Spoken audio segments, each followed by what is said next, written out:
ایک زندہ لاش کی طرح پھر رہا ہوں۔ تھوڑی دیر کے لیے دل بہل جاتا ہے، پھر وہ آنکھوں کے سامنے آ جاتا ہے۔ اس موقع پر کچھ لوگوں نے بہت منفی کردار ادا کیا اور سوشل میڈیا پہ کیا کیا میرے ملک کے انسانیت ہی بھول گیا ہے۔ میرے بیٹے کی لاش میرے سامنے ہر وقت نظر آتی رہتی ہے، اور کوئی کہہ رہا ہے خواب جھوٹا بیان کیتا سوں، کوئی کہہ رہا ہے بیان کرنے والا کوئی جھوٹا ہے ہی، کوئی کہہ رہا ہے قرآن خوانی کیوں کیتی سوں، یہ تو حرام ہے، کوئی کہہ رہا ہے دعا کیوں کروائی سوں۔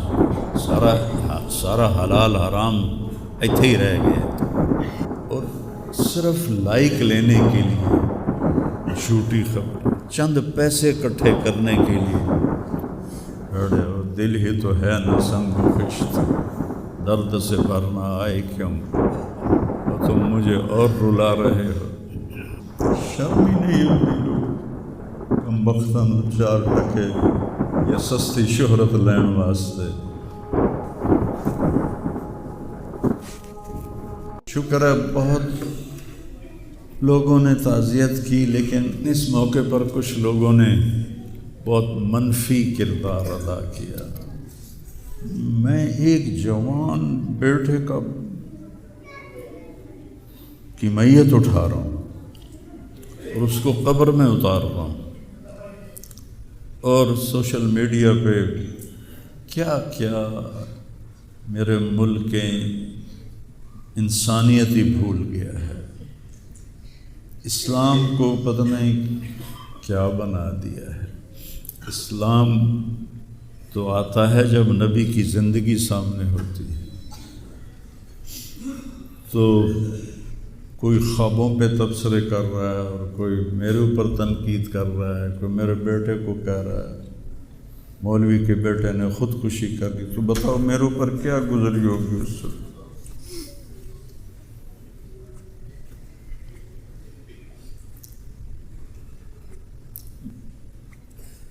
حضرت عمر ابن ابسہ سے پوچھا یا رسول اللہ، سب سے اعلیٰ درجے کا اسلام کیا ہے؟ ایک گل غور نال سنیں، سب سے اعلیٰ درجے کا اسلام کیا ہے؟ آپ نے فرمایا من سلم المسلمون من لسانہ و یدہ، جو کسی کو اپنی زبان اور ہاتھ سے تکلیف نہ پہنچائے وہ سب سے اعلیٰ درجے کا مسلمان۔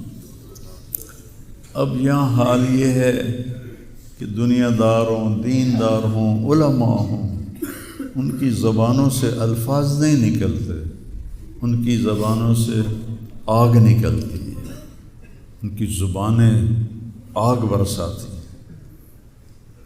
تو جب زبان آگ برسائے گی تو دل نفرت سے بھرا ہوگا۔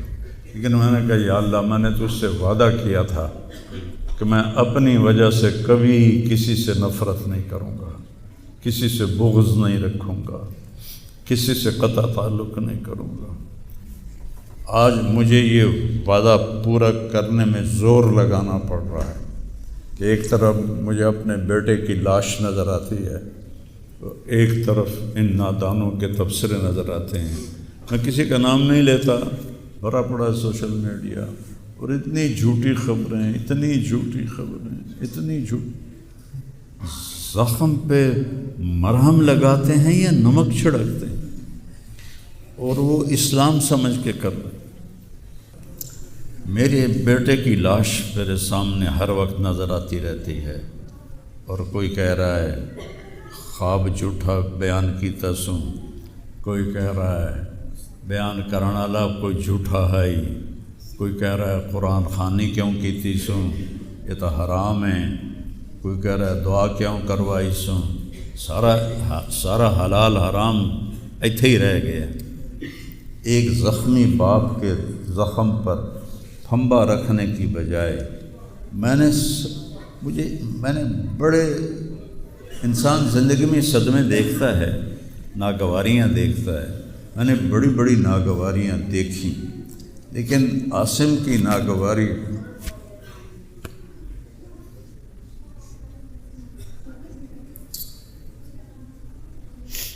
عاصم لا انساک ما ذر شارق وما ناہ عمر الحمام المطوقہ عاصم قلبی کل یوم ولیلۃ الیک بما تخفی النفوس معلقہ۔ یہ حضرت عبداللہ بن ابو بکر کے اشعار ہیں جو میں نے تھوڑی تبدیلی کے ساتھ آپ کو ذکر کیے ہیں کہ اے عاصم، جب تک سورج چمکتا رہے گا تیری یاد میرے اندر تازہ ہوتی رہے گی، میں تمہیں کبھی بھلا نہ پاؤں گا۔ اے عاصم، دن ہو یا رات ہو تیری یادوں سے میرا بسیرا ہو رہا ہے، میرا دل تجھ میں دن میں بھی اٹکا ہوا ہے، رات کو بھی اٹکا ہوا ہے۔ یہ اس وقت میری حالت ہے۔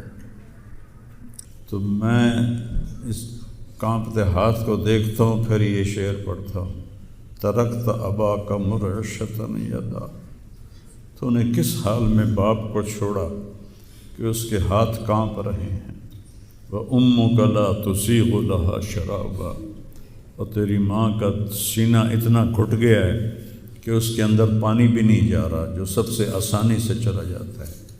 یہ کیفیت ہو ماں باپ کی، اور کوئی مولانا اٹھ کے تبصرے کر رہا ہو، کوئی مفکر اٹھ کے تبصرے کر رہا ہو، بتاؤ میرے اوپر کیا گزری ہو۔ اس لیے میرے نبی نے فرمایا کہ زبان کو روکنا ساری شریعت کا خلاصہ ہے۔ دین بیان کرتے ہوئے جن کی زبانیں زہر بن جائیں اور شعلے برسائیں، ان کو بھگتنا پڑے گا آخرت میں۔ میں نے اپنا حصہ معاف کر دیا، میں کہ یا اللہ میں نہیں چاہتا میری توبہ کہ میری وجہ سے تیرے محبوب کے کسی امتی پر کوئی تکلیف آئے، میں نے سب معاف کر دیا۔ لیکن اللہ کا نظام تو چلتا ہے پھر، اور صرف لائک لینے کے لیے جھوٹی خبریں، چند پیسے اکٹھے کرنے کے لیے، وہ یہ نہیں جانتے کہ ایک باپ کا زخمی جگر اور کتنے زخم گہرے ہو جائیں گے تمہارے چند پیسوں کے لالچ، اور کرنے کو کوئی باتیں ہیں نہیں، اور جو اس قسم کی واہیات بولتا ہے اس کو لوگ سنتے بہت، کوئی مثبت بات کرتا ہے تو اس کو سنتا کوئی نہیں۔ میں نے اپنا دکھ آپ کے ساتھ شیئر کیا ہے، اور آپ کو نصیحت کرتا ہوں اپنی زبان کی حفاظت کر۔ میرے نبی نے کبھی ممبر پہ کھڑے ہو کر کسی کو برا بھلا نہیں کہا، عبداللہ بن ابی کو بھی برا بھلا نہیں کہا، مجلس میں بیٹھ کر کسی کو برا نہیں کہا، اور تو یہ کرتا ہے، مرتے دم تک آپ نے یہ کسی کو نہیں کہا۔ کسی کی کمی بھی دیکھی تو نظریں جھکا لی، اس کی کمی کو اچھالا نہیں۔ ہمارے ہاں، ہمارے خطیبوں کے ہاں یہ دین بن چکا ہے کہ ان کے سامنے میرے نبی کی سیرت نہیں ہے،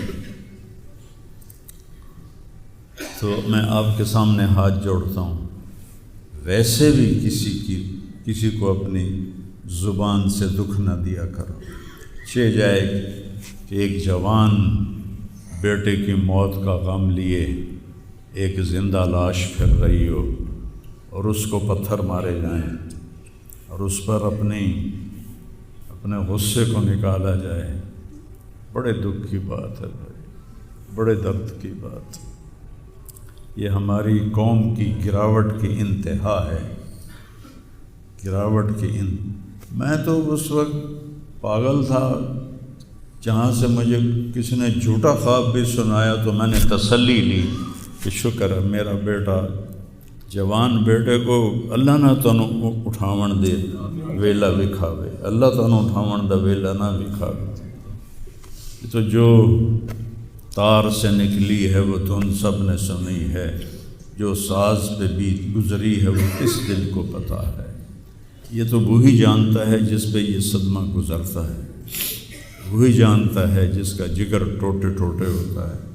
اوروں کو کیا پتہ کہ اولاد جوان اولاد کا، اور میرا بچہ یہ اتنا نیک تھا، کبھی غیبت نہیں کرتا تھا، کبھی غیبت نہیں کرتا، کسی سے نفرت نہیں کرتا تھا، کسی کی غیبت کرنے نہیں دیتا تھا، کسی کی برائی کرنے نہیں دیتا تھا. یعنی اس کی آپ بات سنو کہ یا اللہ جن جن لوگوں نے پاکستان کو لوٹا ہے اس میں جتنا میرا حصہ لوٹا ہے میں نے سب کو معاف کیا. ایسے اخلاق والا بچہ میرا مر جائے اور مجھ پر تان و طنز ہو رہا ہو، قرآن خوانی کیوں کرائی، کوئی کفر کر دیتا ہے، اسلام ہی چوں نکل گیا.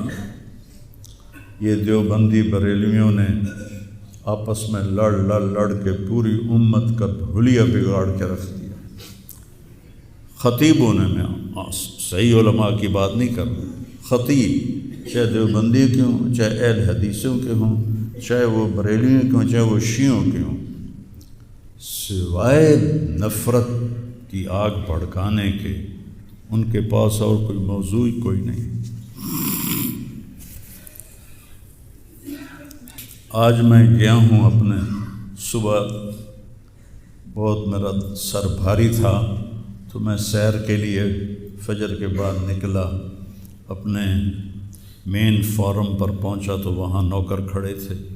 تو ہمارا ایک نوکر ہے شبیر اس کا نام ہے، تو وہ میں نے ایسے ہاتھ بڑھایا ملنے کے لیے، کہا میاں صاحب آسم میاں طرح ساڈے نال ملو، انج نہ ملو.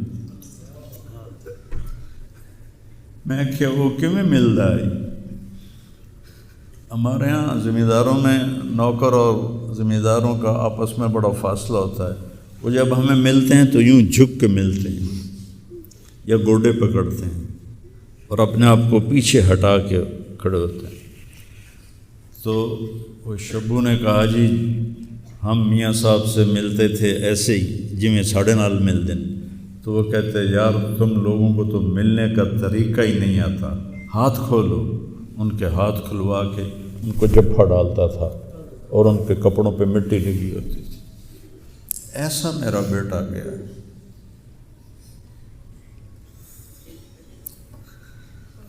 نوکر کے منہ سے نوالا نکال کے اپنے منہ میں ڈال کے کھا لیتا تھا.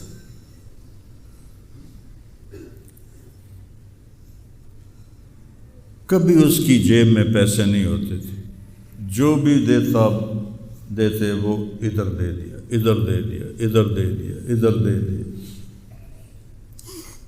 نئی گاڑی میں کوئی غریب آدمی کو بٹھاتا نہیں ہے، وہ نئی فارچون میں وہ پاگل کو بٹھاتا تھا. یہ بھی مذاق بنا دیا لوگ. ہائے ہائے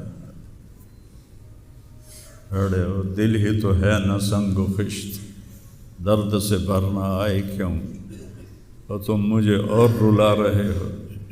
اس کو بھی مذاق بنا دیا. وہ ابھی بھی زندہ ہمارے گاؤں میں جائیں ویکھنے جا کے ویکھ لو.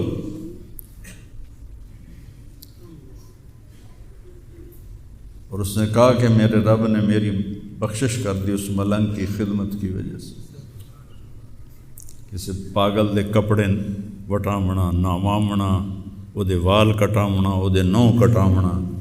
ایک زمیندار دے بیٹے دا اے کوئی سوکھا کام، وہ دے ماں پیو نان کر دے. اتنا غریبوں سے اس کو پیار تھا اور سخاوت کوٹ کوٹ کے بھری تھی. اور نوکروں کو بھی بھائی کہہ کر بلاتا تھا. ہم لوگ بلاتے ہیں اوئے ایدے آ. ہمارے جو ہم نے اپنے والدین کو دیکھا، چاچے تائے بابے دیکھا، اوئے برا کہتا بھائی ادھر آئیے. یہ جہ ہیرا بندے دا کھڑی جاوے تو دا کی حالس.